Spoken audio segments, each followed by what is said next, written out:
Let's get away from decapitation and duffel bags. Well, let's go to national news. Have you heard about the big national controversy now sweeping America? Folks beyond our borders, yes, us silly Americans have done it again. The big problem facing the world today, have you seen this, Brian? Cracker Barrel is changing its logo. Did you hear about this? Yeah, I saw it, and I know it's a big issue for a lot of people. I think I've been to Cracker Barrel maybe once in my entire life, so it's not a big issue for me, but obviously this is a hot button issue right now in the country. Well, I'll tell you how hot. I've been to Cracker Barrel many, many times. I'm a confirmed Cracker Barrel consumer veteran of many years. And the story is, for people who may not know about this, is that Cracker Barrel, it's an old country store fashioned themed casual dining. Dining may be a little too glorious, but I like the food, but it's a casual place. You go in and sit down, you get the old Southern cooking or a facsimile thereof for very reasonable prices. And you get to buy a bunch of junk in the gift shop on the way out. And for years, they have had a logo of like a barrel, the Cracker Barrel. In the old country stores, they had crackers in a barrel. Just live with it. Just assume that that's a fact, kids. I don't have time to go into details.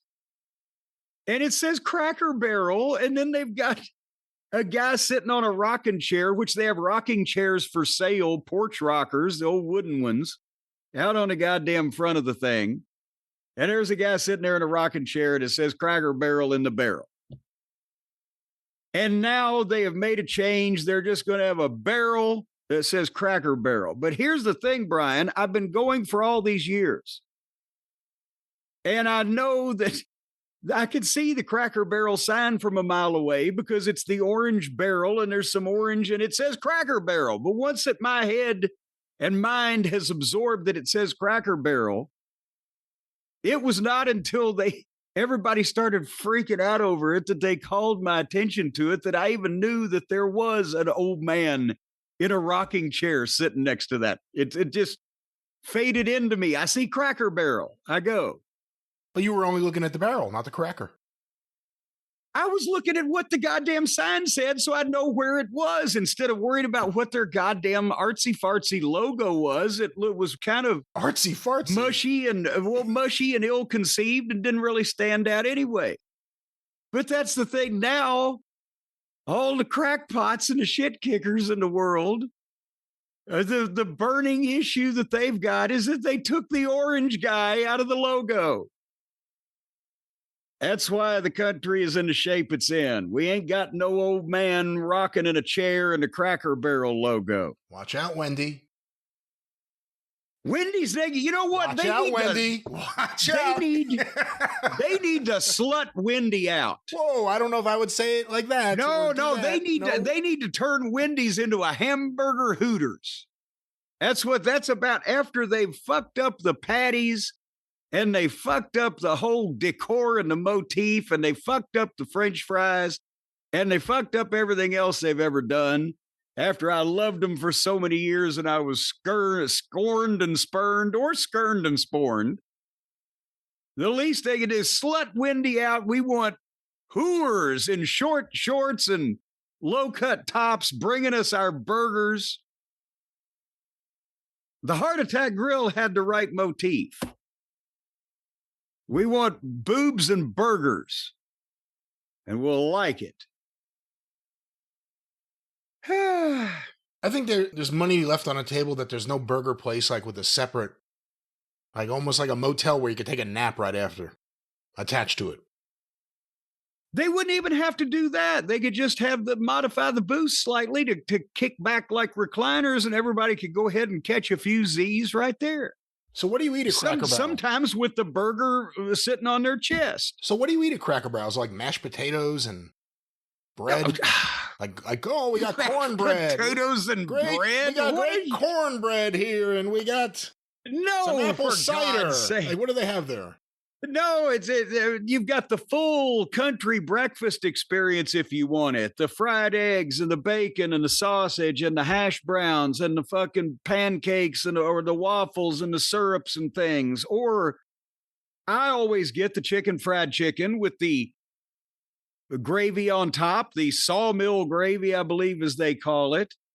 And as long as they don't change the hash brown casserole recipe, I don't give a shit what their logo looks like, or the chicken fried steak, or the pot roast, or the fucking heaping side vegetables of things and such. That sounds like a good deal. The heaping side of vegetables and such. Yes, things of that nature.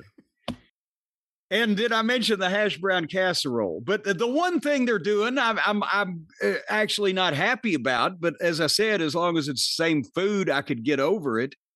Instead of having all the old implements and the tools and the signs and the farm things hanging on the walls, now they showed the new design where everything's kind of lined up evenly in little frames or whatever, and it looks like the commissary at a courthouse. Yeah, and I don't like chain. that. Whether it's fast food or any national restaurant chain, it's like they've all lost their character. Everything is just stale. Well, now are you talking about the food or the ambiance? I was talking about the ambiance. I mean, we can get to the food. I've never been to some of these places that you frequent. Well, that's why you have such poor taste in food, because you don't go to the Cracker Barrel often enough. What about your recent trip to Outback Steakhouse? Is that still the same milieu as it had 15 years ago, 20 years ago when you would go? Outback is very consistent, very consistent. And again, they may have changed the goddamn art on the walls or whatever, but as long as the food is still the same thing, then I'm not going to object or whatever. But they don't say "good day, mate" as much as they used to. All right, this is your show. Thank God, this is your show. Oh well, the way you were just asking me questions, I thought it was yours. I was waiting for you to do something. All right, and here's another thing. I'll tell you what. Oh no! You always find problems when I have happiness. You should have seen the scene last night. We looked out the back window, and there was the two daddy deer and the mama deer and the two little deer. Well, then now they're getting bigger. They're growing. And they were grazing out under the redbud tree. And we pitched them some apples, and Peg Bundy, the mama deer, she took the apples and thanked us with her little paw movements and everything. And then they just roamed around the backyard and lazed in the grass and it just a peaceful wildlife and tranquility. I actually had a nice, happy moment there, which you always take the piss out of when I'm praising the beauty and majesty of my wildlife. Well, you don't own it. Well, I'm sort of adopting them. It's sort of like a what do they call it? Common law parentage. How would you deal with a competitive neighbor? We just decided to coexist. How would you deal if you had a neighbor who wanted to feed them just a little bit more than you did and kept trying to get them to their property and away from you? Well, no, they don't stay 24 hours a day. They wander around. Well, there's several expansive properties and then the woods over behind that. And so they know to come here for a pleasant and protected meal and a nice lounging around and the apples. Did I mention the apples? All right. How do you like these apples? Yeah. Well, how do you like them apples? All right.